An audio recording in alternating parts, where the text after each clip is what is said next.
understand why he will, at least we hope he will get the Heineken Award for Young Scientists this coming Thursday. So we are very happy that we have this opportunity to listen to his work, but I also would like to give a special welcome to Geoffrey Parker, a world-famous historian who has posed very interesting questions that not many Dutch historians dare to pose. He is here because he will have the Heineken Award for History also on Thursday. And we are also very honored to have here as our guest Maarten Prak, a member of the committee who selected the prize winners and who will chair this afternoon. We also have here Dominik Schaller, who will comment on the lecture of Uğur Ümit. We also welcome you very much. We already discussed the terrible storm in the Netherlands of yesterday. He survived the storm and he is here. I wish everybody an interesting afternoon and give now the floor to Maarten Prak.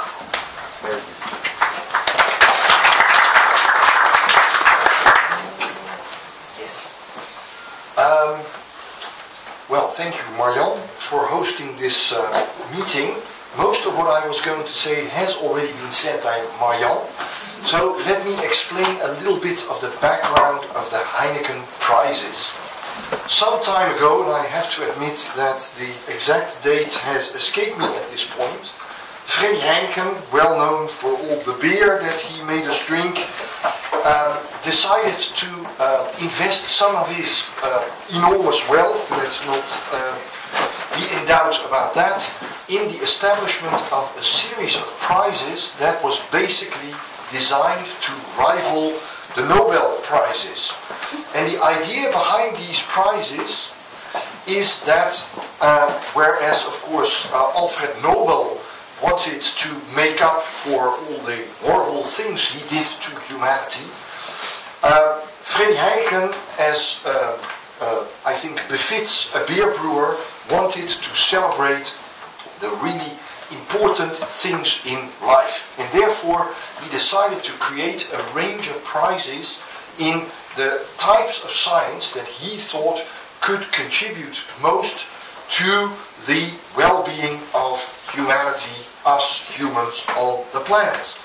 And therefore these prizes celebrate achievements in biochemistry, in the medical sciences, in environmental sciences, in cognitive sciences, in the arts, and yes, also in history, because Freddy Heineken, believe it or not, was persuaded that history can teach us something about the future.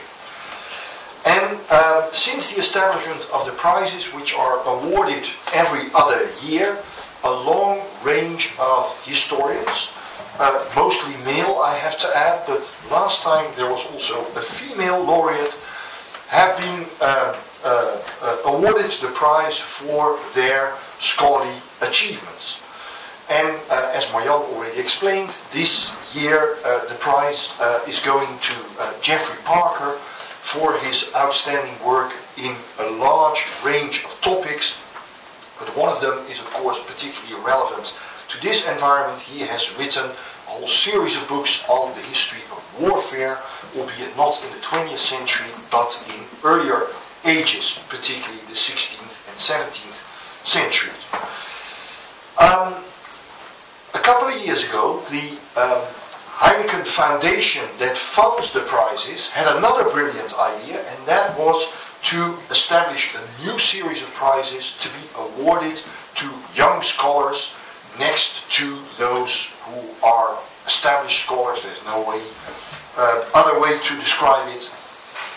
So in 2010, the first 6 scholars, young scholars, were awarded the prize, and the idea is that they do work which is, well, clearly not identical to that of the senior scholar who is awarded the prize, but who work in adjacent fields, and clearly Uğur's work is in that scope.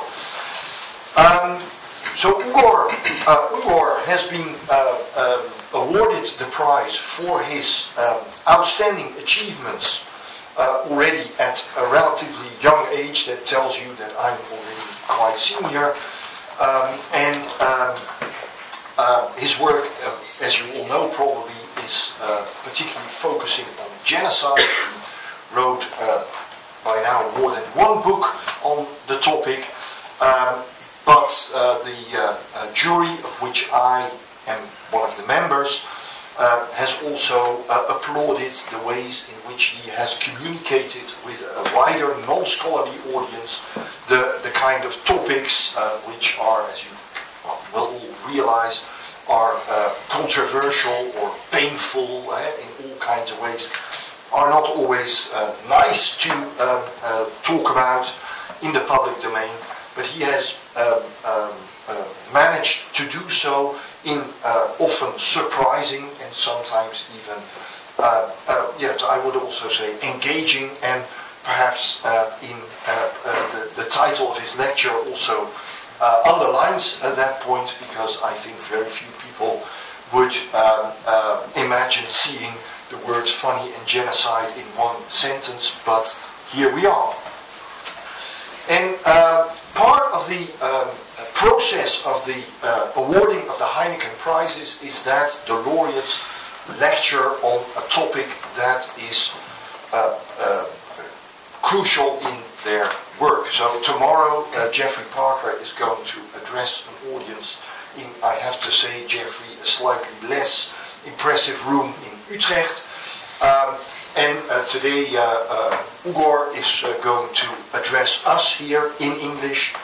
And there is going to be a comment on his lecture by Dominik Schaller, who came especially for the occasion from Zurich, but who works in the University of Heidelberg in Germany.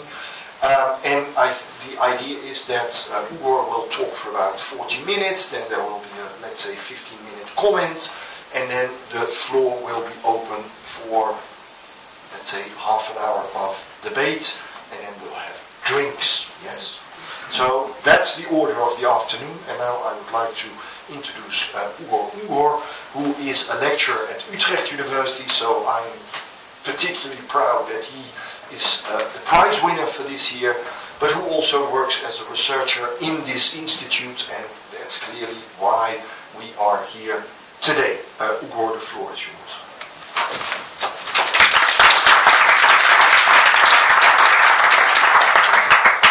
Thank you very much, Maarten. Thank you very much, Marjan, for your very generous introductions. Thank you all for coming here. I would like to begin my lecture today with 3 disclaimers. First of all, and this ties into what Maarten Prak talked about for the Heineken Award, this lecture today is not about genocide itself, but this is about the consequences of studying genocide for the individual, for the academic, the historian. So this is more about academic self-reflection, which I think is also a consequence of engaging with this subject. So I could have interested you or bored you with unnecessary detail about Ottoman documents that I unearthed in Istanbul and about the Armenian genocide, but I thought that this was in particular important because we tend to overlook what studying this subject does to you. So that's the first disclaimer. The second disclaimer is that I would like to dedicate this particular talk, and just today, to a dear friend of mine, an archivist by the name of Gerhard Eckelstein. This is a brilliant archivist who has worked tirelessly in unearthing, especially German documents about the Armenian genocide. The third disclaimer is that this lecture, and I'd like to underline this, is in no way intended to insult anyone. But if I do, sue me. I also want to point out that I might be the only person ever who started a genocide book with a joke.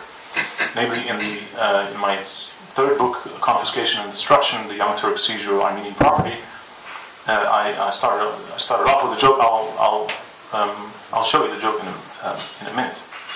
Also, Dominik Schaller and I are quite notorious for our sense of humor, which has gotten us into some mild trouble in some occasions.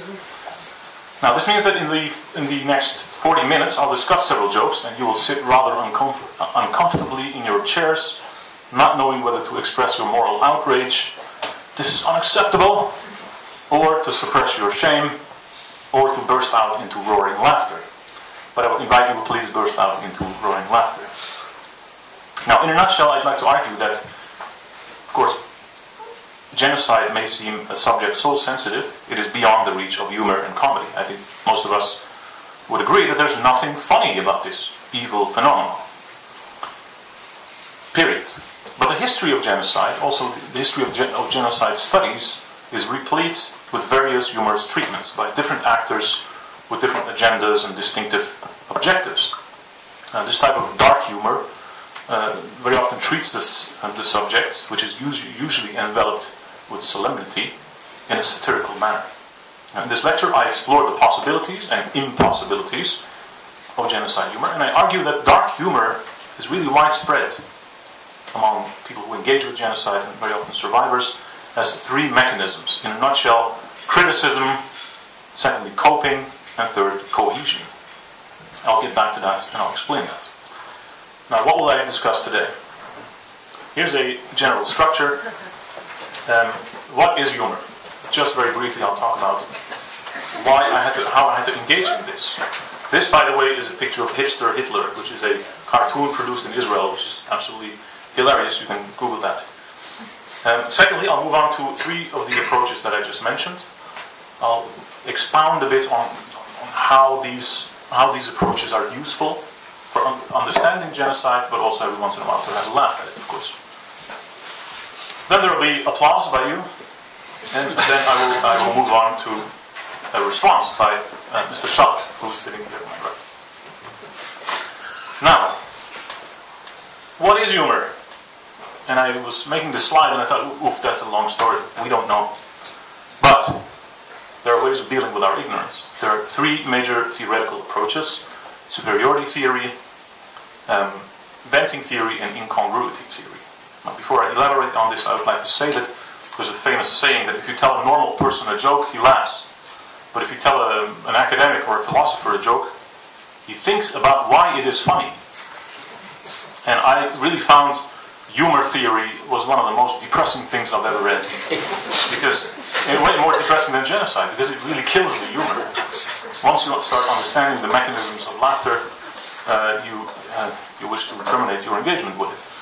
According to humor researchers like John Morrill or Kieselinde Kuipers here at the University of Amsterdam, there are basically three theories. Now, the first theory, superiority theory, argues that laughter is caused by feelings of superiority or aggression. Because laughter can include people, it can also exclude people, or offend people, or denigrate people.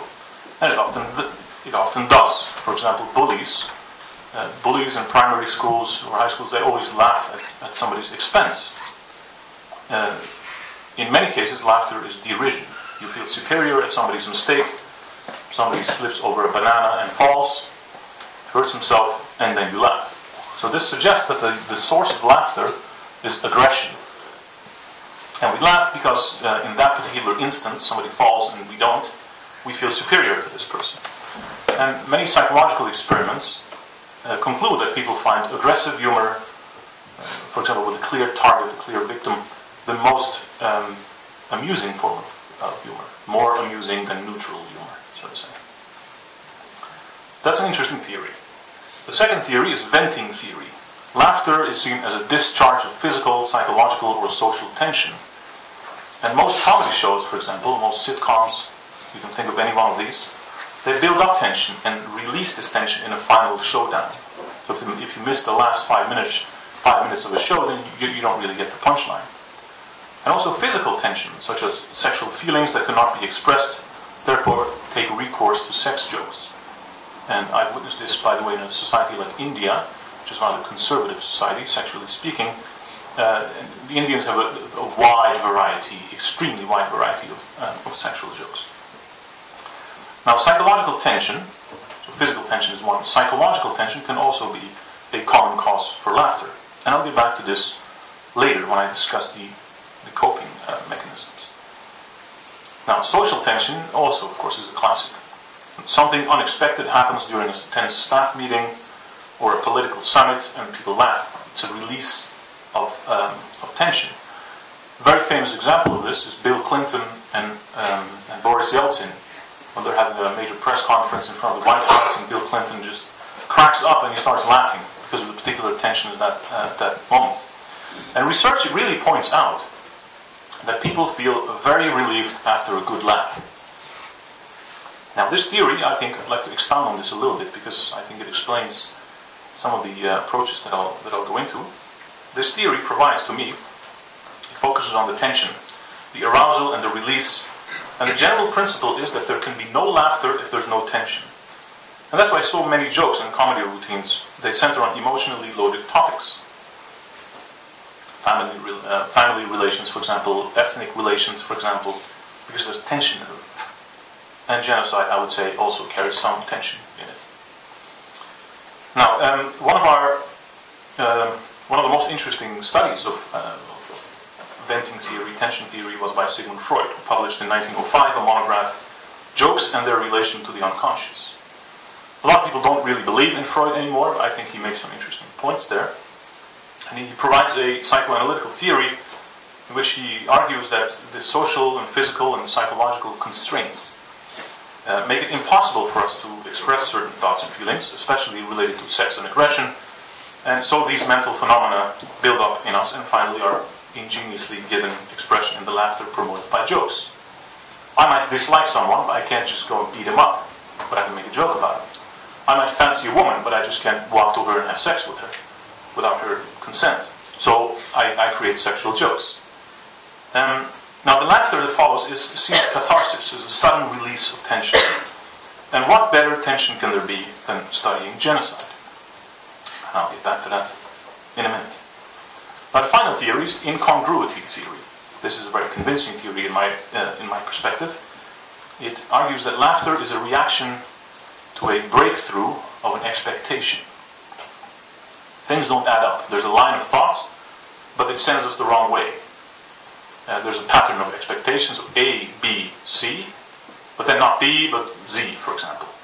There's a sudden surprise, a sudden discovery. With children, for example, this is the kikibu effect. And when you show your face, and the kid all of a sudden sees your face. It doesn't add up. I'll tell, for example, one of the most famous incongruity jokes is a Dutchman, a German, and a Belgian are waiting at a police station in a lineup. They're suspects because there was a jewelry shop was robbed. So they're waiting there, and the police call in the jeweler. As soon as the jeweler walks into the room, the Belgian man steps forward and says, "Yeah, it was him." So this is, of course, a classical example of incongruity theory. The expectation is that the jeweler is supposed to point out who the robber was and not the other way around. Now, these three theories, if we release these on genocide and see how we can engage with it, then I think that there are some, we need to pay homage to some of our predecessors. There has been film and literature about genocide humor. The two most famous examples, I think, are the movie La Vita è Bella, Life is Beautiful, by Roberto Benigni. And this is a brilliant and very touching approach to persecution and imprisonment in a concentration camp. I assume many of you have seen this film. If not, you should. I caught myself laughing in the first half and crying in the second half. And I think this is an excellent take on this very sensitive issue. Second movie, on the right, is The Train of Life. This is a Romanian movie about a Jewish village that organizes its own deportation. Half of the villagers, they dress up as SS men and they fool the Nazis in claiming that we are already deporting these people, so you don't have to worry about it, the Nazis return. It's absolutely hilarious. Now, there's also analysis. There are some books published about genocide humor. I searched for it widely. It was not that hard to find materials. And in this academic or semi-academic literature, two of these books stand out. The book on the left by David Brannenberger, Political Humor Under Stalin, an anthology of unofficial jokes and anecdotes. This is a fascinating anthology of jokes and wisecracks, satire from the Soviet 1930s, the Great Terror, and the 1940s that provides a glimpse of everyday life and dissent in a repressive society. So it's more than just a joke book. It offers also a bottom-up counter-narrative to the official Soviet-dictated histories. Now another book is the book on the right by Rudolf Herzog, Heil Hitler, das Schwein ist tot, Lachen unter Hitler. And in this book, Herzog takes some stories to show how widespread humor was in the Third Reich. And this is, of course, also a criticism of totalitarianism theory. And it's a fascinating, also frightening book, I think, from the suppression of anti-Nazi cabaret in the 1930s to jokes made at the expense of the Nazis during the war, and to a large collection of whispered jokes. Now this is fascinating because it also shows how humor manifested itself among the Jews of Europe during the 1920s and 30s as persecution was building up to and including the period of mass murder during the period 1941-1945. And this is a very surprising scope of humor. On the one hand, there was bitter, very bitter gallows humor, cynical, and on the other hand, there was very often defiant humor, sometimes even smug. And I'll give a few examples of that later. Now, this was, of course, an extremely dangerous thing to do in Nazi Germany. There are several jokes that people have received death sentences for, and these death sentences were also carried out. Also in the Soviet Union, you can find NKVD files, KGB files, in which people were sent to the Gulag for 5 or 10 years for just telling one single joke about Stalin. And then, of course, you would have to think, is it worth telling the joke? Depends on how good it was, I guess. Now, there are several other books by Emil Dreitzer. Ben Lewis has published a fascinating collection, Hammer and Tickle, A History of Communism Through Humor. It's a fascinating book. And there are several other studies as well. Now, this is a subgenre of humor. Dark humor, black humor, morbid humor, gallows humor, or simply tragicomedy. Now, the central problem in all of this is, of course, that humor is fundamentally non-serious. But genocide is fundamentally serious. So we're dealing with a problem, and we are balancing a tightrope. Now, there's a Jewish-British comedian by the name of David Schneider, and he argued that there are basically 2 rules to making genocide jokes. He published an article in this, and he argued that, first of all, you have to be able to defend it. You have to be able to explain why you told the joke and what it means. And secondly, it must contain truth. So it cannot be a genocide denial joke, for example. That exists as well. I'll give an example, and I borrowed this from David Schneider. And during one of his comedy shows, he said, well, Tony Blair says that the Holocaust could have never happened in Britain because of a long tradition of liberal democracy. It's not true, he says. The Holocaust could never have happened in Britain because we simply don't have the train system. So most of this research, of course, converges on the point that not despite, but because of the murderous nature of these regimes, there was humor. And I'll get back to that in a minute. Now, the drawback of these studies, I've read a few of these, is that they're mostly anthologies. So it's just a collection of jokes rather than analysis. And I'd like to offer 3 approaches. The first approach is criticism. Now, it's absolutely clear that satire about dictators criticizes the dictators. Because one person tells the joke, another person listens, and you have created a micro-cultural situation. And this is about the cognitive theory, rather than on focusing on the emotions. It emphasizes the intellectual aspects of humor. And in this perspective, laughter is viewed as an outcome of creative problem solving. The best example to me must be Charlie Chaplin's movie The Great Dictator, which was rather difficult for him to produce. It came out in 1937, I think, 36 or 37. And if you read Chaplin's autobiography, which I downloaded from the internet, he argues that Hitler must be laughed at. That's the only way to deal with him. So that's how he justified his production of this movie. I don't know if you've seen the movie, but there are fascinating clips in which he pretends to be, well, this fictional dictator was obviously a clear satire and spoof of Hitler, and he makes complete fun of him. It's a fascinating film. Another example of this type of criticism humor, There's a famous joke told in Nazi Germany. What is the difference between the Roman Empire and the Nazi Empire? Well, in the Roman Empire, they put pathetic losers on crosses, and in the Nazi Empire, they put crosses on pathetic losers. So this was a widespread joke in this period. Now, also in the Soviet Union, I think some of the best dark humor about mass violence is about the Soviet Soviet protest culture, or political humor. And probably one of the best was Karl Radek, who was a communist, but he was anti-Stalin, who is credited with having created many, many jokes, like dozens, maybe hundreds of jokes about Stalin and Stalinism. And he's also probably the only person, maybe it's urban myth, but it's still fun, the only person who told a joke about Stalin to Stalin. When Stalin called him in and he said, "Are you Karl Radek, the man who's telling all these jokes about me?"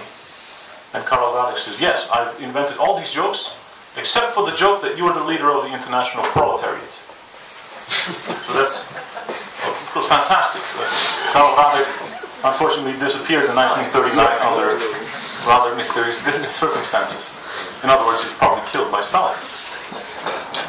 There are also other examples. There's a Soviet ballad on the right when somebody wrote Komedia.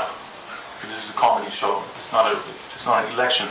And that person also, I think he got 10 years in the Gulag.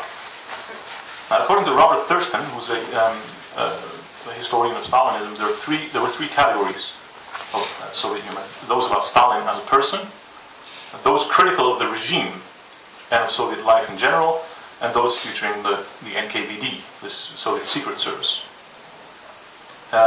There's a very famous joke about the NKVD and its leader, Lavrentiy Beria. Lavrentiy Beria was the boss of the NKVD in the late 30s, and he ran an extremely murderous regime. Now, this man he's standing on Red Square, 1938, and he hears this man walking towards the Kremlin and yelling, "Death to the mustached dictator." So he has him arrested, of course. He brings him in front of Stalin, and he says, "Comrade Stalin, this man said death to the mustached dictator." And Stalin turns to the citizen and says, "Citizen, who did you have in mind when you said death to the mustached dictator?" And the citizen says, "Well, of course, Comrade Stalin, I was talking about Hitler." And Stalin turns to Beria and said, "Who did you have in mind when you arrested him?" So this is a classic, of course. It's an absolute classic. And I think in Soviet humor you can find the best examples. Now, there are also some contemporary examples. Currently we are dealing with a rather violent process in Syria.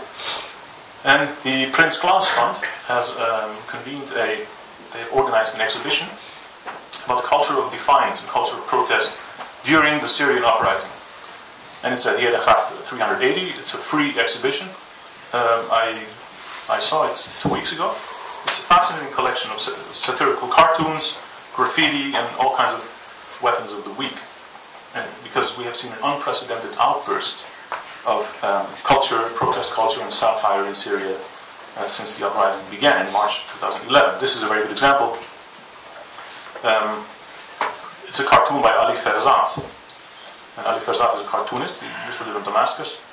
And it shows Bashar al-Assad, President Assad on the left, with suitcases already going to the airport and to leave the country.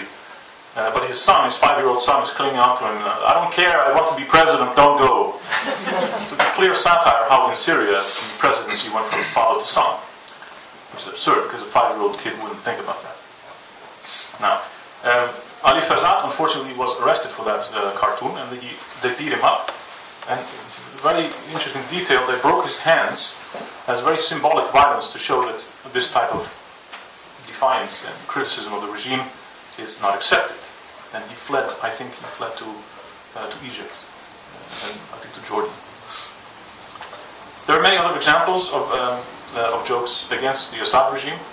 I'll spare you them now, we'll move on to the cohesion part.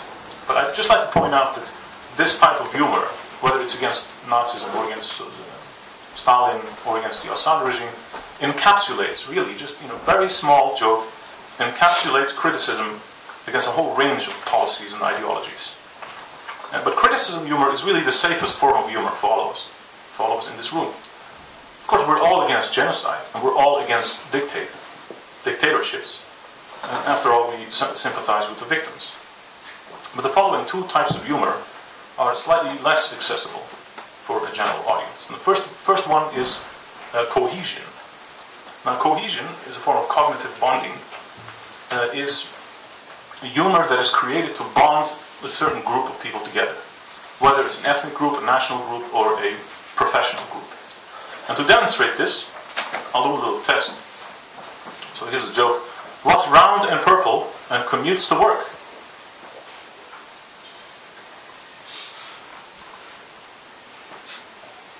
Any ideas? An abelian grape.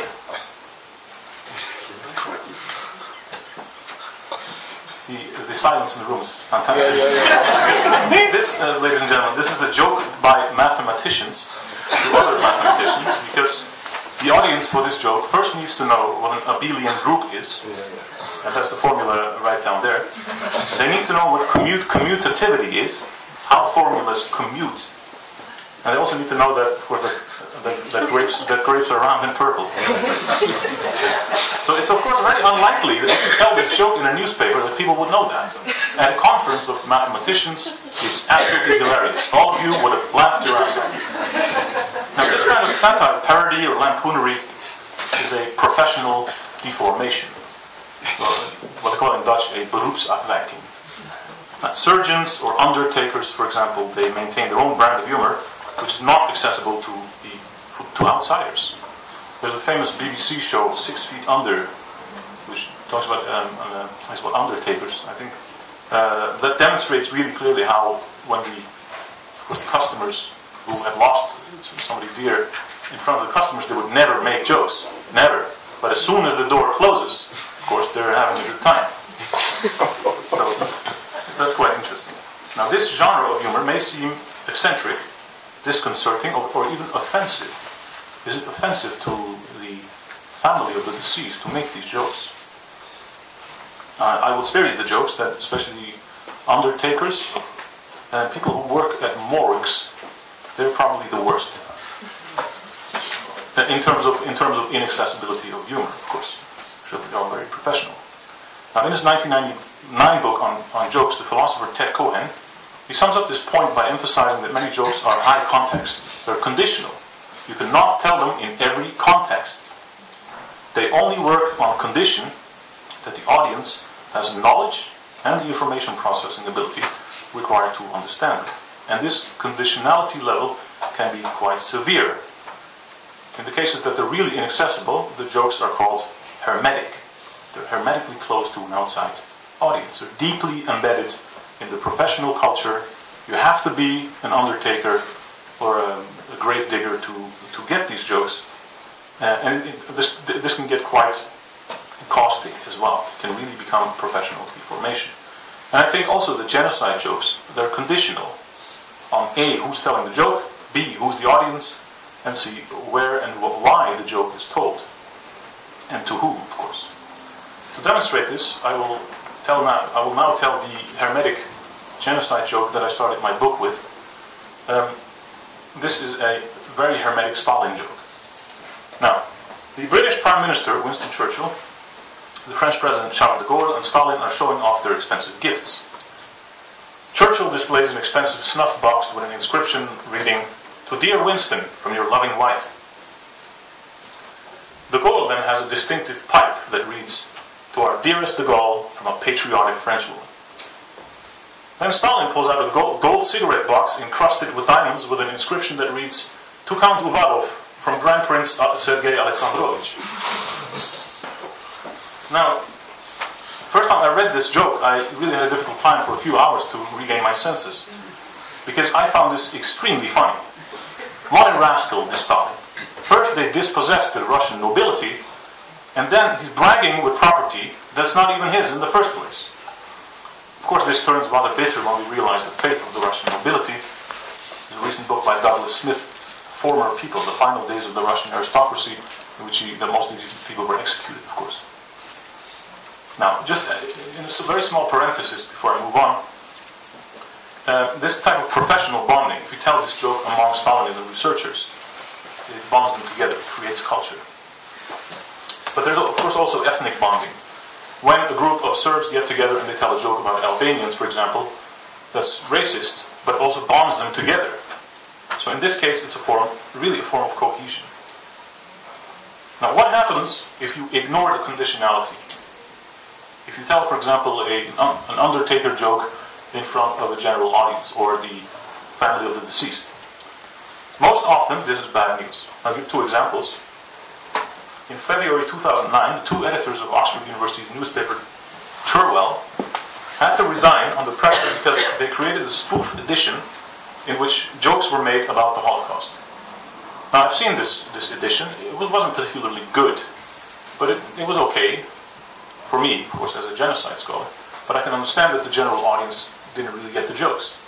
And both of these editors were fired for this particular reason. There's another example. The man on the right is a Belgian comedian with the, I would say, rather unfortunate name of Philip Goebbels, who once made a joke because there was a gas leak in the Jewish neighborhood of Antwerpen, and he cracked one or the other joke, which was, you can think things about it. But of course he did it in public, so he was severely censored in the Belgian public sphere. In other words, you have to choose your audience.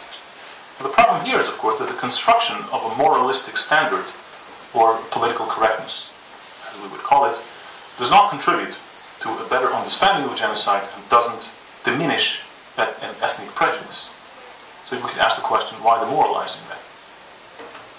I'll leave that question to the philosophers and move on to the final type of genocide humor. I think genocide humor has one major function. It is emotional. It's a reduction of or an escape from pain. Now, there's an experiment, fascinating psychological experiment done with people who had to undergo painful electrical shocks. The voltage was maybe 20, 30, 40 volt, but they were allowed to listen to a humorous audio tape. Now, there are two groups. One group that heard the tape and one group that didn't. Just silence, but electrical shocks. Of course, the group that heard the funny tape showed less anxiety to the shock, and their levels of pain was lower. And this experiment has been reproduced also. So I think the data is rather safe. There's another experiment. Individuals were subjected to increasing levels of physical pain from a pressure cuff. You know, one of these things that you put on you to measure your blood pressure. Those who were at the same time listening to a funny tape showed greater degree of pain tolerance than those who did not hear the tape. In other words, humor appears really to reduce sensitivity to pain. Now, the practical implications of this pain research is obvious. We know, for example, clinic clowns. Clinic clowns are a group of clowns who visit hospitals and they make jokes for kids who are sick. So, judging from this research, we can really conclude that this helps for these kids. Now, as for studying mass crimes like genocide, dark humor is a widespread coping mechanism. It does not relativize genocide, but it dispels it. The laugher distances himself of sorrow and fear. He doesn't really cope with it, he just distances it. And the energy produced that is discharged is the emotional energy that otherwise would have been devoted to the negative feelings of pain and sorrow.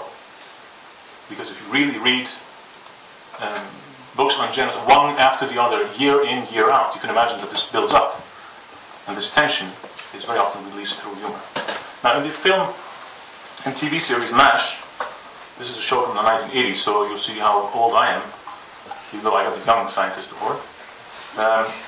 You see a group of surgeons operating in the Korean War under rather difficult conditions, and they were shown in the show making wisecracks and jokes in order to cope.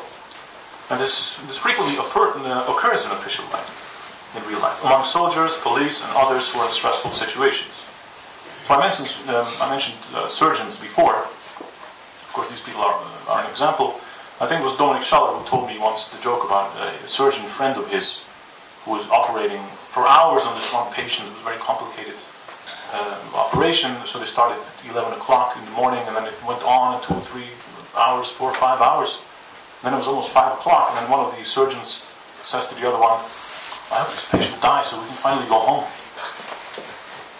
Notice the silence in the room. If we were surgeons, we would have laughed our asses off. If there were no patients in the room. Now, what is interesting here is, of course, our resistance to laughter about this type of politically incorrect joke is, I think, based on our fear to be seen as immoral. Who would laugh at a poor patient who's on his deathbed?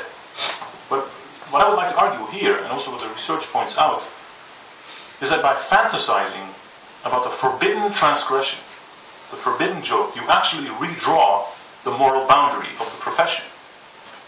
You're not actually going to kill the patient, or crash the plane, or joke about gas chambers.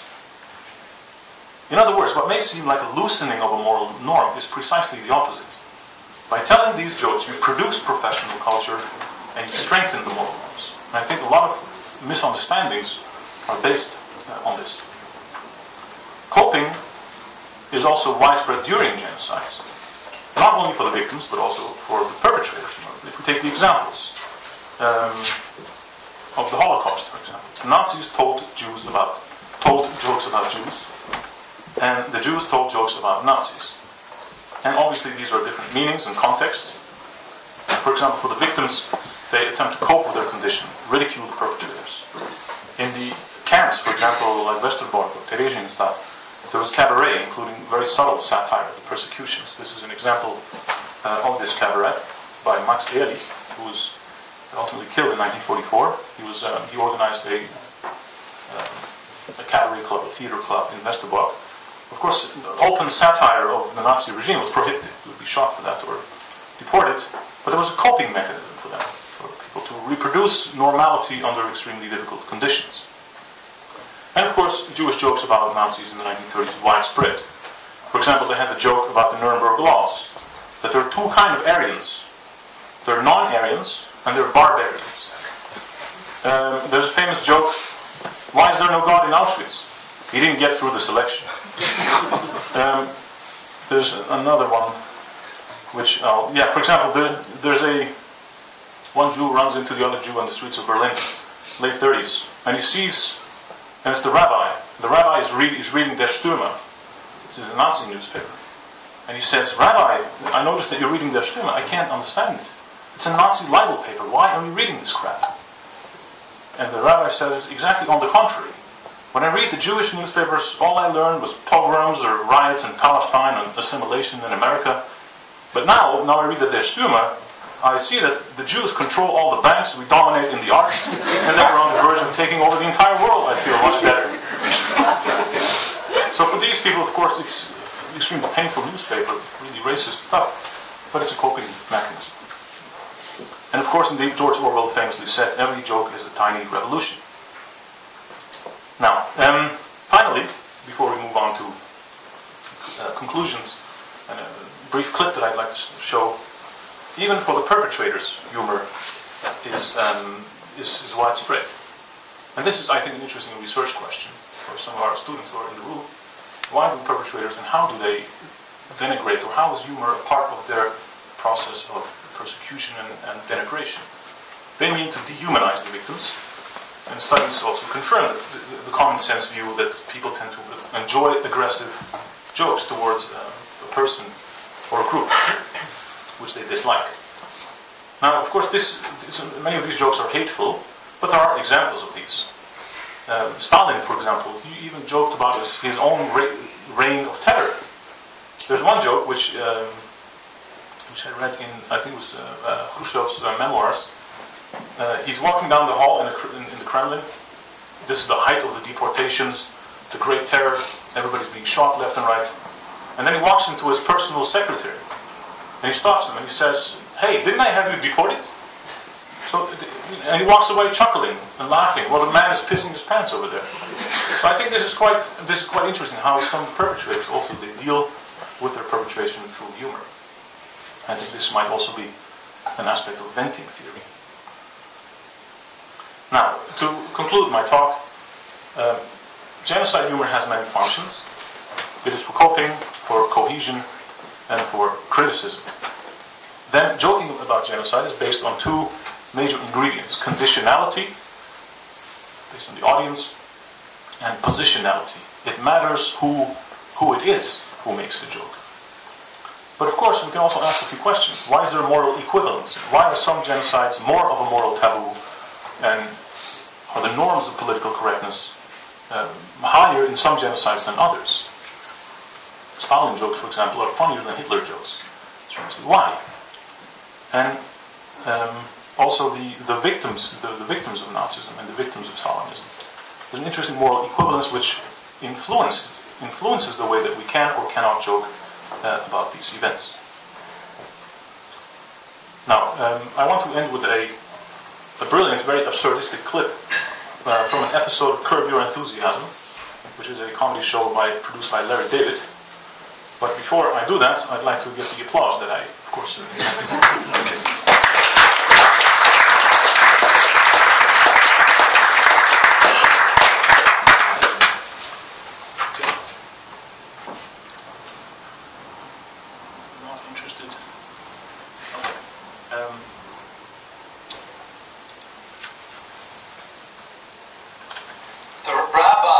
Said he's bringing a survivor tomorrow. Should I have my father bring his friend Sally, who's also a survivor? You know, the guy with the glass eye? Oh, right. Remember him? Yeah. Think that's a good idea? Do survivors like seeing each other? Do they like to talk about old times, or does the sight of another survivor depress them?